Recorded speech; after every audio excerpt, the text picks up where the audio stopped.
Yeah, yeah, yeah. Shit ain't fair.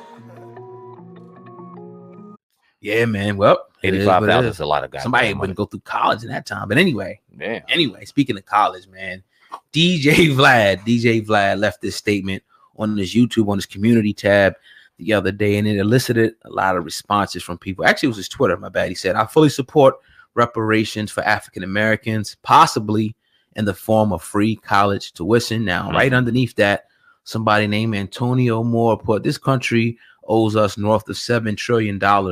A free education isn't reparations. And, you know, when you told me about this, Sam, man, we immediately started going in and just throwing shit up there. And we kind of looked at Vlad out of one eye. Now, we all stoked that you support this shit, but just fucking free college education. Speak on that, Sam, man. It just goes to show you how blind he still truly is to this shit. Because he meant what the fuck he said. Yeah. He meant it. Let me stop because I want to. We talked about this. Yeah.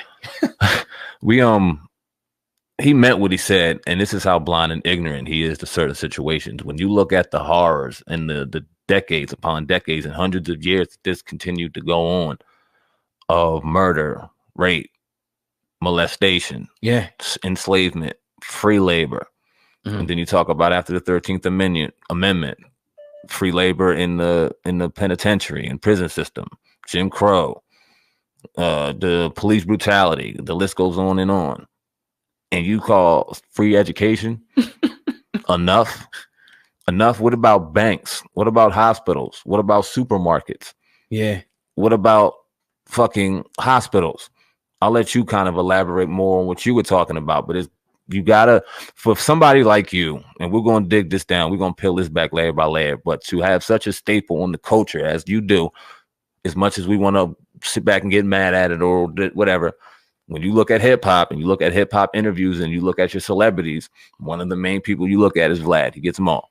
Yeah. So for you to have this kind of stamp in a culture that you're so heavily involved in, and for you not to call yourself a culture vulture, but to make a statement like this, you sound exactly like a culture vulture. Yeah, and that's all. I mean, it's really sad to see that statement come out there, and he meant that. You know what I mean? Out of all his heart. But it's like, when you look at, maybe he's ignorant to the history of Black Americans and African Americans in the United States of America, but you're talking about an upward of 300 to 400 years of free labor, land stolen, language stolen, people killed, atrocities, done, that you go into the trillions of dollars. Free education ain't fucking cutting it.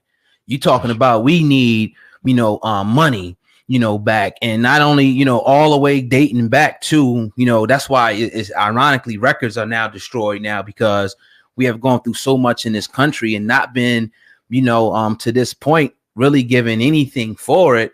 I think that it's just, he's not the one, obviously, to even be uttering this, because, I mean, our families, we understand that we have a history. They go back, probably most times to slavery, and a lot of people in this country. You can't just tell me, oh, a free education. No, how about a percentage of the wealth of the country, since the country was built on the black backs of our people, period. Even not even just the country, all over the world. It's this book called Black Labor, White Wealth, but it's another book. I forget the name of it. It's a real small book, and it goes back and it shows you, at least in America, the inception of, how this country was actually built and how it started with different, products like tobacco, then oil, and then cotton. Back then, even the cotton industry alone, how they exploited us in that. You can't even, I mean, you're talking about, again, trillions, probably hundreds of trillions of dollars worth of wealth that is owed to Black Americans. So, I mean, if you want to start that conversation, man, you gotta like, again, you can say colleges, institutions, banks, percentage of the wealth, money. I mean, we can go all the way down the line. Education can be a portion, free education, but I mean, it's so much more that, will have to go into that basket, man. Vlad is crazy. And people, white people in particular, would have to be willing to have a conversation that they haven't been willing to have in a very long time.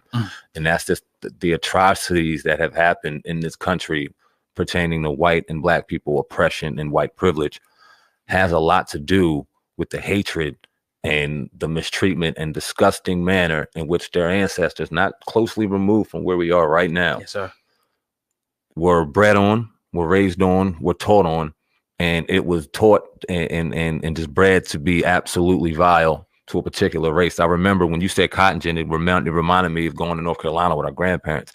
And I remember a grandma telling us, or we were driving through Seaboard, and she was like, this is where my mom used to pick cotton. And I'm staring, and it was cotton. Right. And our grandmother. So this would be our great-great-grandmother in Seaboard, North Carolina. Now, as we grow on, I didn't think of it at that time. We were young.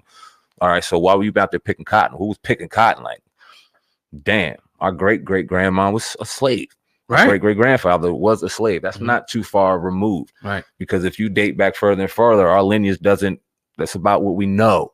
Yeah. Yeah. And that's a shame, man. They owe us way more than a college education. If you don't realize that, okay, you made a mistake, but you need to really take the time to educate yourself, especially the person you are in hip hop. It's fucked up if you don't, and you need to be called out on it. Right. If you don't.